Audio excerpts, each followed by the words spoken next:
एक सिद्ध आचार्य अपने शिष्यों के साथ तीर्थ यात्रा पर निकले। कुछ देर चलने के बाद वे थकान निकालने बीच घने जंगल में ही रुक गए। इतने में आचार्य को कुछ आवाजें सुनाई दी। ध्यान से सुनने पर आचार्य को समझ आया कि यह कुछ लोगों के रोने की आवाज है। उन्होंने शिष्यों को बोला, बालकों, सुनो, ये आवाजें कहाँ से आ रही हैं?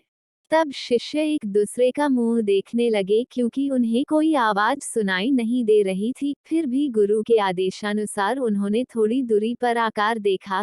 केवल आचार्य को एक गहरे अंधेरे कुएं से कुछ लोगों के रोने की आवाज सुनाई दे रही थी। आचार्य ने कुएं में झांक कर देखा तो उन्हें 5 लोग बहुत ही बुरी दशा में रोते हुए दिखाई दिए। लेकिन शिष्यों को ना आवाज सुनाई दी और ना ही कुछ दिखाई दिया। तब आचार्य ने उन 5 लोगों को मुस्कुराते हुए देखा और पूछा, भाई, किन कर्मों का भोग रहे हो? तब वे पांचों और जोर जोर से रुदन करने लगे। तब आचार्य ने शिष्यों को बताया, यहाँ 5 प्रेत आत्माएं हैं। ये सुनकर शिष्य डर गए। तब आचार्य बोले, बालकों, डरो नहीं, तुम सभी इनसे ज्यादा शक्तिमान हो, क्योंकि तुम सब कर्मों से महान हो और ये सभी आज अपनी पिछली करनी का भोग रहे हैं। आज के समय में इनसे दुर्बल कोई नहीं है। तब शिष्य ने पूछा, इन्होंने ऐसा क्या किया है?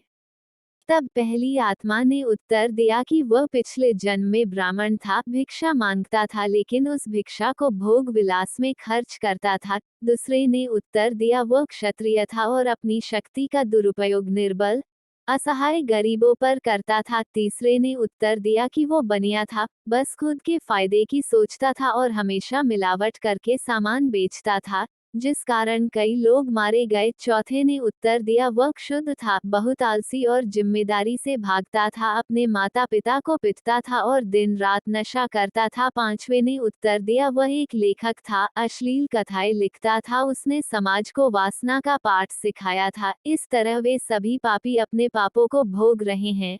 उन्होंने आचार्य से निवेदन किया, आप गुरु हैं, आप दुनिया वालों को समझाएं कि बुराई का रास्ता क्षण की खुशी देता है, लेकिन इसका दंड कई जन्मों तक अंधकार में भोगना पड़ता है।